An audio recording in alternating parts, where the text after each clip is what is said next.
Sri Caitanya-bhagavata, Adi-lila, Chapter 1. I worship their lordships Sri Chaitanya Mahaprabhu and Sri Nityananda Prabhu, whose long arms extend down to their knees, and whose beautiful complexions are the radiant yellow of molten gold, and whose elongated eyes are like red lotuses. They are the topmost of the Brahmins, the guardians of the religious principles of the age, the munificent benefactors of all living entities, and the most compassionate incarnations of Godhead. They initiated the congregational chanting of the names of Lord Krishna. O Lord, you are the eternal truth, past, present, and future, and you appeared as the son of Sri Jagannath Mishra. I offer my repeated obeisances unto you, along with your inseparable servitors, your unalloyed devotees, your sons, which can refer to his renounced Goswami disciples, or the devotional process of chanting the holy name of Lord Krishna, and your relatives, Bhudevi as Sri Vishnu Priya, Sri Devi as Sri Lakshmi Priya, and Leela, Neela, or Durga as Navadvip Dham. I worship the two brothers, the Supreme Controllers, Sri Chaitanya Mahaprabhu and Sri Nityananda Prabhu, who are the embodiment of magnanimity. By their inconceivable potency, they are the transcendental, eternal, Supreme Controllers of all. Now they have descended to the material world. All glories to Sri Gaurasundar, the supremely powerful Lord of pure transcendence. He has an aura of molten gold, with lotus petal eyes, and 6 long, graceful arms extending to his knees. While he sings the glories of the Lord, he dances in various pleasing postures, his heart inundated by the ecstatic emotions of devotional mellows. All glories to the moon-like Sri Krishna Chaitanya. He is the fully independent Supreme Person, always engaged in transcendental pastimes. All glories to the devotees of Lord Gauranga, the Supreme Lord of all lords. He is the Lord of the universe, the Supreme Controller of all controllers, and the personification of transcendence. All glories to his devotees. All glories to the ecstatic dancing of the Lord's intimate and dear associates. In the beginning, I offer my humble obeisances at the feet of the loving confidential devotees of Lord Sri Chaitanya. I then offer my obeisances to the Supreme Personality of Godhead, Sri Krishna Chaitanya. He incarnated in Navadvip, and his name is Vishvambar. That same Supreme Personality of Godhead has declared in the Vedas and Bhagavat, worship of my devotees is superior to worship of me. Lord Krishna said to Uddhava, O Uddhava, serving my devotees is many times better than worshipping me. Therefore, in the beginning of this book, I offered my worshipful prayers to the devotees of the Lord. Thus, there is a chance of success in my present endeavor.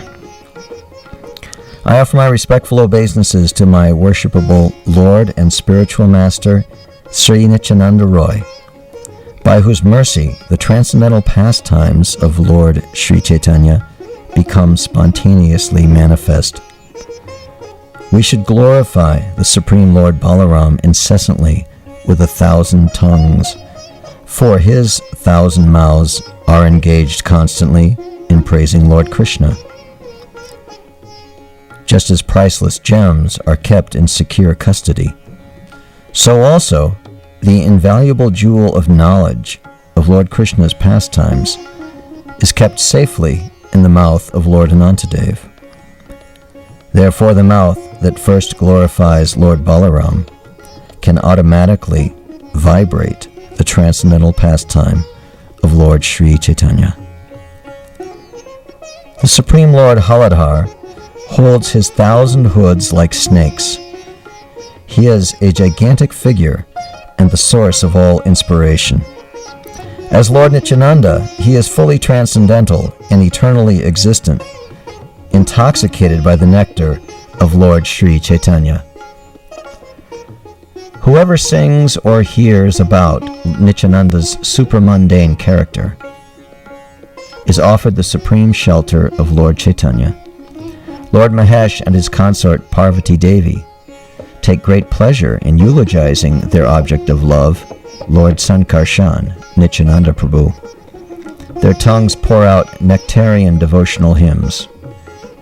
As a pure devotee, Sri Shiva worships his Lord Sankarshan in the association of Parvati Devi and a million other fresh young maidens. All this is revealed in the 5th canto of the Srimad-bhagavatam. Lord Balaram is worshipped by the entire Vaishnav world with songs of praise. Lord Balaram danced with his gopis in Vrindavan, enjoying their company.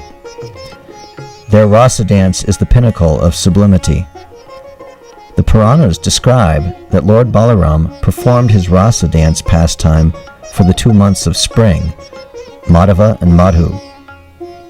The Srimad Bhagavatam verses narrating this subject were spoken by Shukadev Goswami to Maharaj Parikshit.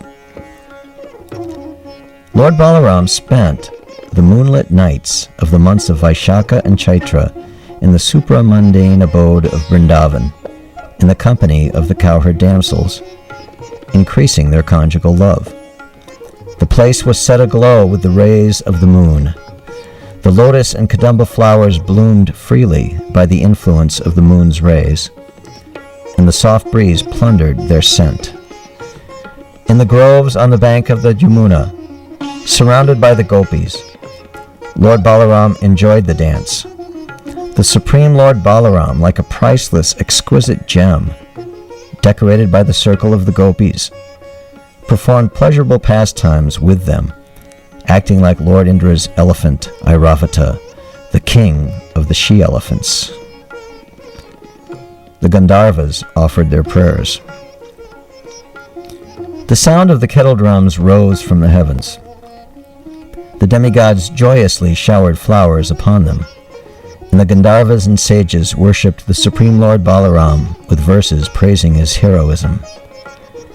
The sages unequivocally denounce associating with women, yet now they sing hymns in praise of Lord Balaram's rasa dance with his cowherd damsels.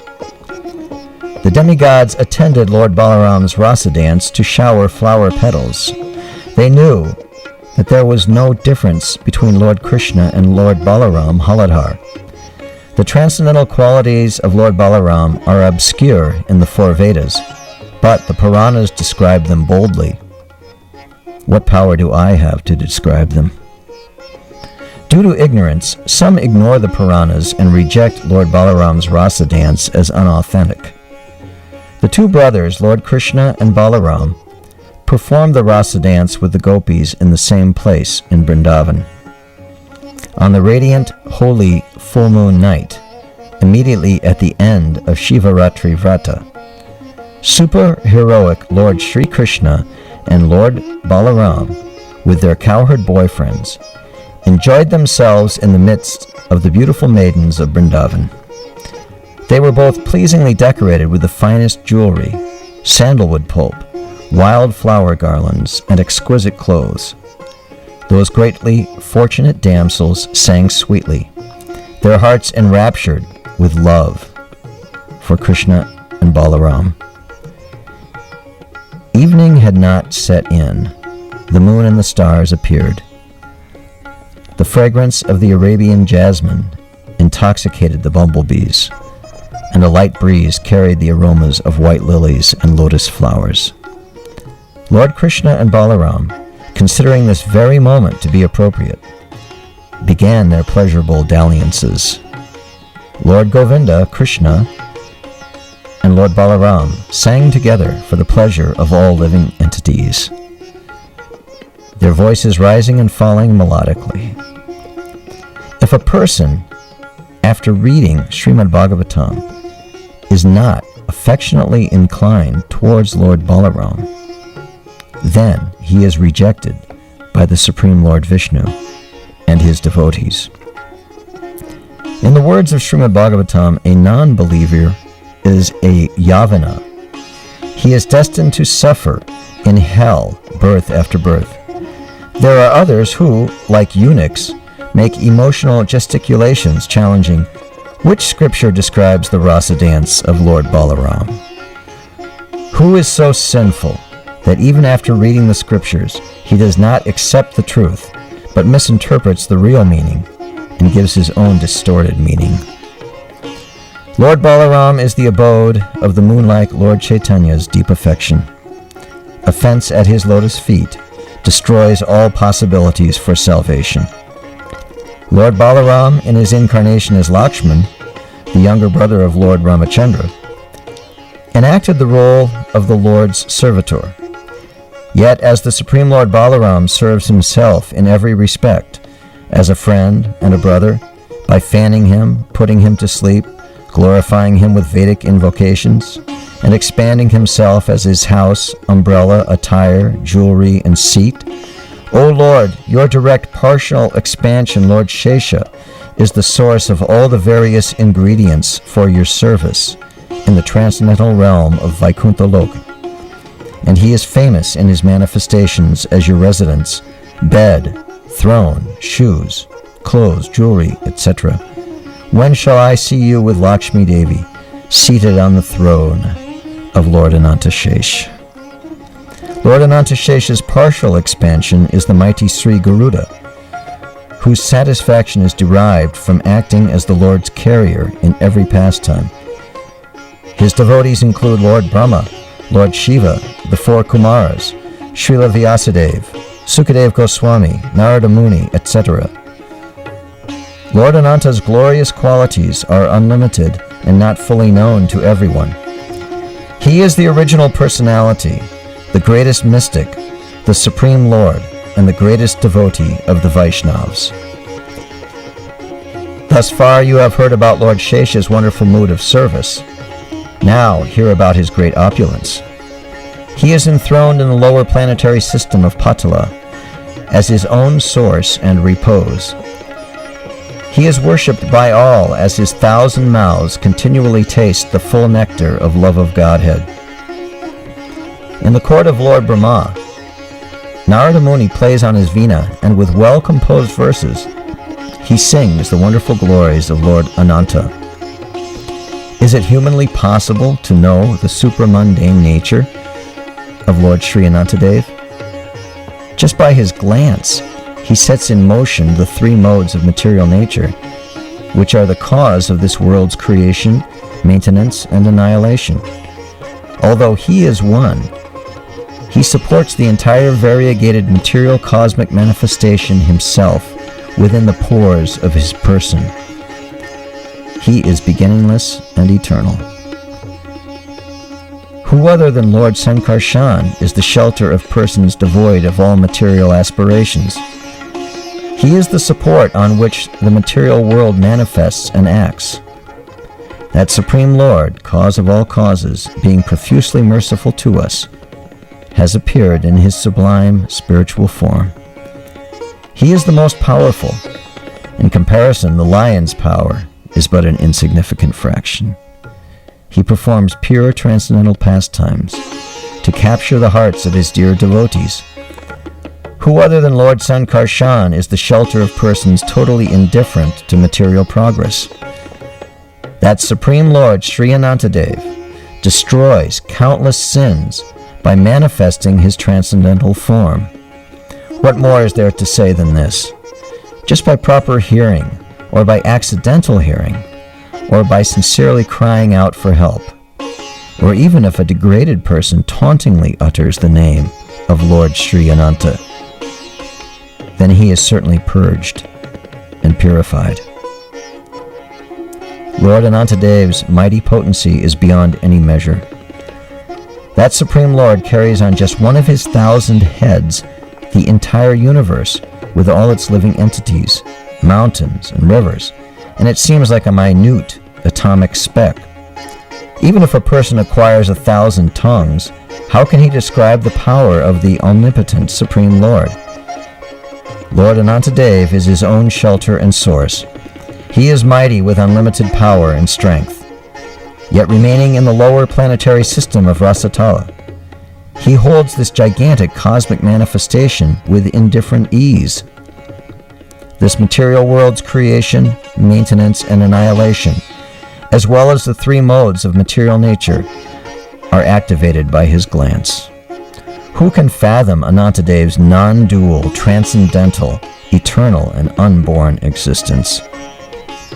Out of mercy, the Lord manifests his supramundane spiritual form while he performs his variegated pastimes.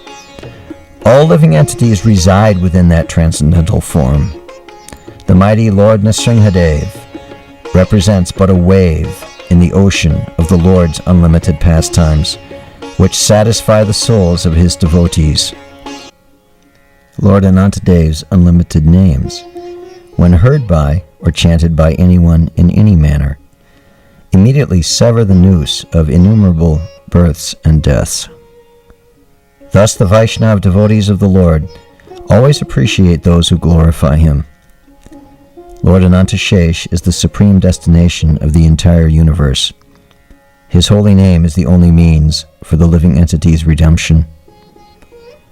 The Lord holds on his head the unlimited material nature, along with its mountains and oceans, simply for its protection and maintenance. The entire universe is a speck on one of his 1,000 hoods, but with his unlimited power, he does not feel it. Lord Anantadev, the original Supreme Personality and holder of the entire cosmic manifestation, incessantly sings the glorification of Lord Krishna, whose attributes are unending. But because both Lord Krishna and Lord Ananta are supremely powerful, neither is victorious over the other. Even today, Lord Shesha's 1,000 mouths continuously sing the glories of the Supreme Lord Krishna Chaitanya. How wonderfully Lord Krishna and Lord Balaram compete with each other. Brahma, Shiva, other demigods, and the perfected sages look on, feeling great exhilaration. The eulogies of Lord Anantadev pursue the ever-expanding elusive shores of Lord Krishna's ocean of qualities.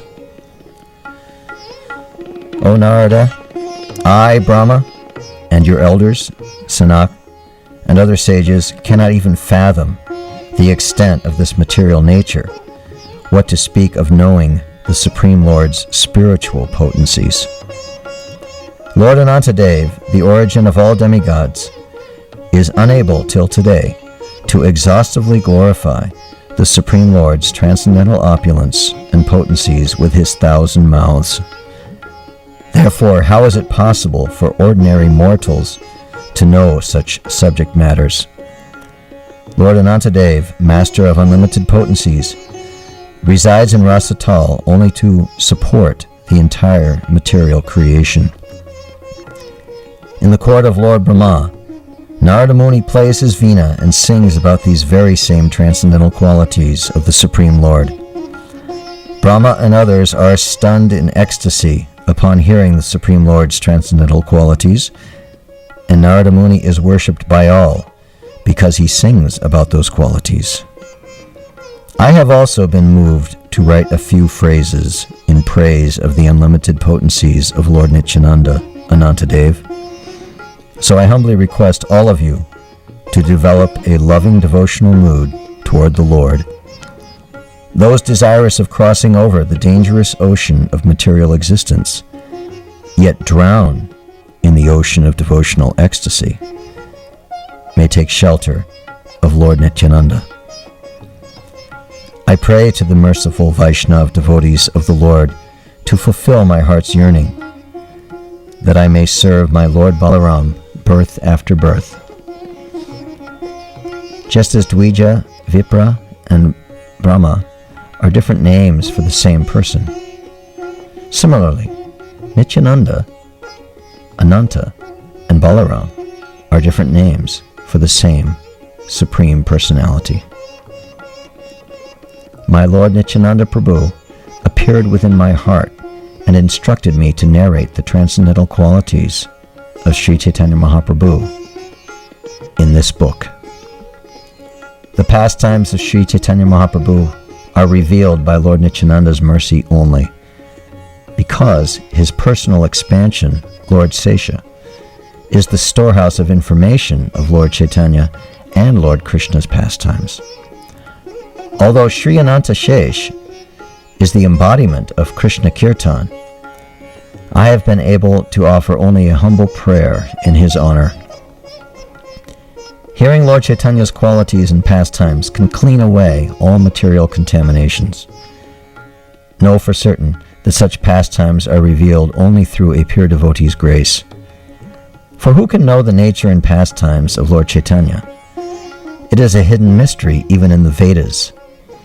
Therefore, I have compiled only first-hand accounts, taken directly from the lips of the associates of the Lord. I see no beginning or end of Lord Chaitanya's pastimes. They are eternal and unlimited, and only the Lord's grace gives me the potency to compose them. I am simply Lord Chaitanya's mouthpiece, repeating as he desires, just like a doll moved by some unseen hand. I throw myself at the feet of all pure Vaishnava devotees, so they may cleanse me of all offenses. O my brothers, please listen very attentively to the transcendental pastimes Lord Chaitanya performed with his devotee associates.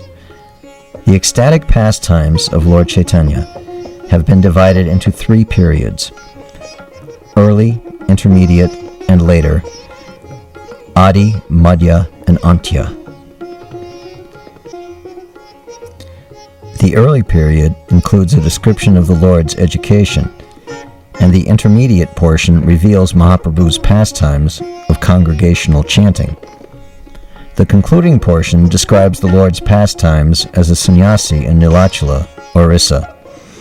He had allocated to Lord Nityananda the mission of preaching in Bengal. The pious Sri Jagannath Mishra, Lord Chaitanya's father, lived in Navadvip. Like Vasudev, he conscientiously performed his spiritual duties. His devout and devoted wife, Srimati Sachi Devi, was a second Devaki, the beloved mother of everyone. The Supreme Personality of Godhead, Lord Narayan, appeared in the womb of Srimati Sachi Devi, and as Sri Krishna Chaitanya, he became the most precious possession of everyone's heart. The Adi-khanda begins by describing the appearance of Lord Chaitanya on an auspicious full moon evening in the month of Falgun, when the moon went into eclipse. The tumultuous sound of Lord Hari's holy name filled all directions, inspiring everyone to chant together, and the Supreme Lord Chaitanya was born amidst the chanting. The Adi-khanda also describes the Lord's numerous childhood pastimes. Lord Chaitanya revealed to his parents his otherwise unmanifest place of residence, the Holy Dham. He also exhibits to his wonderstruck parents the physical signs of divinity on his feet, such as the flagstaff, lightning, etc. This portion of the book describes how one day thieves kidnapped Lord Chaitanya from his house, but being tricked by the Lord, they brought him back home. Another story narrated here is how the Lord ate all the food offered to Lord Vishnu in the house of Jagadish and Hiranya on Ekadasi day. Yet another story describes how the Lord once sat on a pile of contaminated cooking pots and used the situation to instruct his mother in philosophy. He also acted like a crying baby, and with that ploy made everyone chant the holy names of God. The Adi-khanda also discusses the Lord as a child playing with his friends as if he were Krishna in Gokula. It describes how he began his education and with little effort mastered all the scriptures. It narrates Sri Jagannath Mishra's disappearance and Vishvarup's taking sannyas, and how these two disasters afflicted Mother Sachi. Then it describes the Lord's wonderful pastimes as a student. He was pride personified before the other student scholars. Chaitanya's travels through eastern Bengal are also described here, elaborating on how the land became a place of pilgrimage by the touch of his lotus feet. Chaitanya was the master of all different scriptures. There was no one in the three worlds to challenge his erudition. The Adi-khanda describes the Lord's sporting with his fellow students and their water pastimes in the waves of the Ganga. Then came the Lord's first marriage and the glorious disappearance of his first wife. He duly accepted a second wife, the daughter of a royal scholar. Once he pretended to be sick from a wind disorder. He took that opportunity to reveal symptoms of love of Godhead. While the Lord roamed about as a great scholar, he empowered all the devotees who surrendered to him. This story is also told in the Adi-khanda. The narration of the early life of Sri Chaitanya includes a description of the immense joy on Mother Sachi's face when she looked at the moon-like blissful face and the graceful clothes of the Lord. Then there is a story of how Nimai Pandit piqued the pride of a scholar who was renowned as Digvijay, world conqueror. Ultimately, the Lord slashed that scholar's material bonds. The Lord put everyone, even his devotee, into illusion about his real identity, and he roamed the streets of Navadvip, deceiving all. There is also a description of the Lord's pilgrimage to Gaya Dham, and how he showered causeless mercy on Ishwara Puri by accepting him as his spiritual master. Adi-khanda is a reservoir of the Lord's never-ending pleasurable pastimes. In the future, Srila Vyasadeva, the greatest of sages, will describe other pastimes. But herein, I reveal the early pastimes of the Lord up to the time he returns from his visit to Gaya Dham. In Madhya-khanda, the Lord's omnipotence becomes known, and gradually his devotees are identified as they collect around his lotus feet like bees. Chaitanya reveals his absolute identity as Lord Narayan by sitting on the altar of Lord Vishnu in the houses of Sri Advaita and Srivas Pandit. Sri Chaitanya meets Nityananda Prabhu, and together the brothers make wonderful Krishna Kirtan. Then Lord Nityananda's vision of the transcendental six-handed form of Chaitanya Mahaprabhu is described. Later, the Lord exhibited his universal form to Advaitacharya Prabhu. Lord Nityananda's Vyas Puja has been described in Madhya-khanda, along with a story of how he was slandered by some faithless atheists. Thereafter comes the description of Lord Chaitanya's manifestation as Lord Balaram, when Lord Nityananda gave him his plow and club. The wonderful redemption of the two reprobates, Jagai and Madai, who were later become quite famous, is told in detail. Mother Sachi's vision of Sri Chaitanya, who is Krishna, in a blackish complexion, and Sri Nityananda, who is Balaram, in a whitish complexion, is also discussed. Lord Chaitanya once showed his unlimitedly opulent Mahaprakash form for several hours, and that story is told in Madhya-khanda. On that occasion, he revealed the transcendental truth about himself and the real identity of all his devotees. Thereafter, there is a description of the occasion when Lord Chaitanya, who is the Lord of Vaikuntha, Narayan, and the Supreme Absolute Truth, danced and chanted as he narrated the truth about himself. In Madhya-khanda, the Lord breaks Chand Kazi's pride, and manifesting his own spiritual potency, he engages in continuous congregational chanting. Chand Kazi received devotional service by the Lord's grace. Immersed in ecstatic bliss, Sri Chaitanya thereafter moved from village to village performing kirtan. He declared the truth about himself as he exhibits his Varaha Roop, a four-armed form, while riding around the courtyard on the back of his devotee Murari Gupta. The Lord also ate the rice of Suklambar, which was collected by begging, and performed many wonderful pastimes in his manifestation of Lord Narayan. In Adi-khanda, Sri Chaitanya Mahaprabhu appears before the devotees in the guise of Mahalakshmi or Rukmini Devi, the universal mother who breastfed all the devotees who were her dependent sons. The Lord once chastised Mukunda for keeping bad company, and later, when he was satisfied with Mukunda's obedience, he favored him with grace. Then there is a narration of the ecstatic all-night kirtans in Navadvip, which were held regularly for a complete year. Adi-khanda describes the mock verbal fights between Nityananda Prabhu and Sri Advaitacharya. Only a foolish person thinks that these were actual disagreements. Then the Lord instructed his mother and simultaneously warned the whole world about the grievous consequences of offending the Vaishnav devotees. Satisfied by the prayers of his devotees, the Lord gave individual benedictions to each of them. Srila Haridas Thakur received Mahaprabhu's mercy, and the Lord showed compassion towards Sridhar by drinking water from his pot.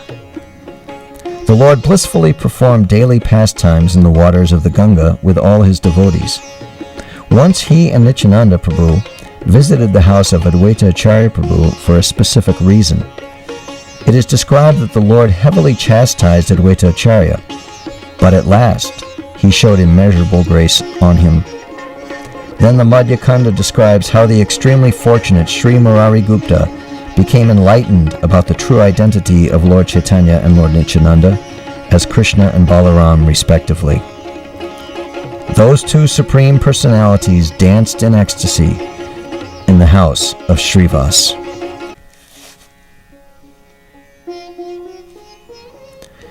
In Adi-khanda, the Lord explains the entire philosophical truth about human life, using Srivas's expired son as the speaker. In this way, he alleviated everyone's suffering. News of this incident spread far, and by the Lord's grace, Srivas could overcome the shock of his son's death. In another story narrated in Adi-khanda, the Lord threw himself into the Ganga, and Nityananda Prabhu and Srila Haridas Thakur lifted him out. Then, Srimati Narayani received a treasure desired even by the demigods and Lord Brahma. She received the remnants of the Lord's foodstuffs. The final story in the Adi-khanda is the pastime of the Lord leaving home and accepting the renounced order of life for the salvation of every living entity. There are uncountable pastimes of the Lord in the Adi-khanda. Whatever remains untouched will be described later by Srila Vyasadeva. As the Sesha-khanda opens, Vishvambar is in the sannyas order of life, and he has accepted the name Sri Krishna Chaitanya. He has shaven his head clean, thereby plunging Advaita Acharya Prabhu into deep despondency. Mother Sachi's suffering is unbearable, yet she is sustained by the Lord's mercy. Lord Nityananda, the manifestation of Balaram, smashed Chaitanya's sannyas danda, and thereafter the Lord concealed his real identity and went to Nilachala Puri.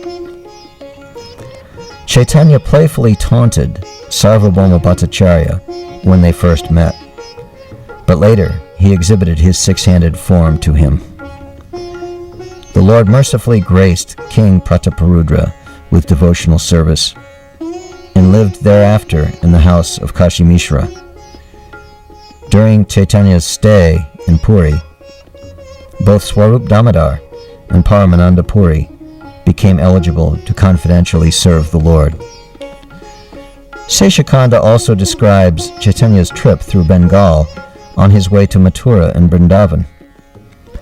He stayed in Vidya Vachaspati's residence before moving on to the village of Kulia in Bengal. Millions of people gathered to see the Lord on his return to Bengal, and all who saw him were liberated. Chaitanya attempted to continue on his trip to Mathura, but after a short distance he turned back to Bengal. This story is described in the Seshakanda. When the Lord returned to Nilachala, he engaged in continuous kirtans with his associates. He sent Lord Nityananda to preach in Bengal, while he himself remained in Nilachala with a handful of devotees. The Lord and all his devotees danced ecstatically before Lord Jagannath's chariot. The Lord's travels to Rameshwaram in South India and his journey to Mathura through the Adi-khanda forest are also described in Seshakanda. Later, the Lord showered grace on Roy Ramananda and performed other divine pastimes he performed in Mathura.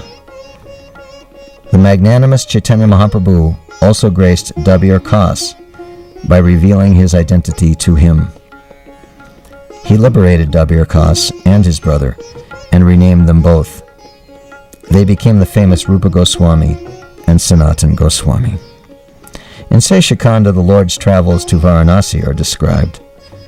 The sannyasis of Varanasi could not recognize the Supreme Lord because they were too critical of the Vaishnavas. Chaitanya Mahaprabhu thereafter returned to Nilachala and became engrossed in congregational Hari Kirtan throughout the day and night. Lord Nityananda traveled throughout India as a wandering mendicant. His pilgrimage is described in Seshakanda.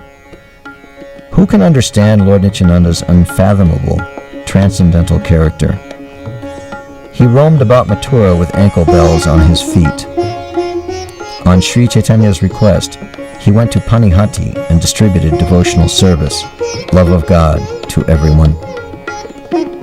Through his causeless mercy, he saved Nahamala Roy and other merchants of that locality. In Seshakanda, Chaitanya Mahaprabhu's remaining 18 years in Nilachala are described. Although numerous pastimes are related about Sri Chaitanya Mahaprabhu, Srila Vyasadeva will later tell them all in detail. Lord Nityananda finds endless joy in glorifying Lord Chaitanya, and he is an unmatched expert in that art. O Lord Chaitanya, please bless me so that I may receive the transcendental service of Lord Nityananda's lotus feet. He is the Lord of the entire universe.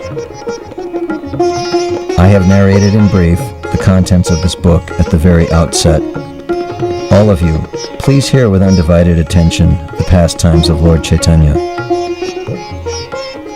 Lord Krishna Chaitanya and Lord Nityananda are my life and soul. I, Vrindavan Das, offer my humble song at their lotus feet.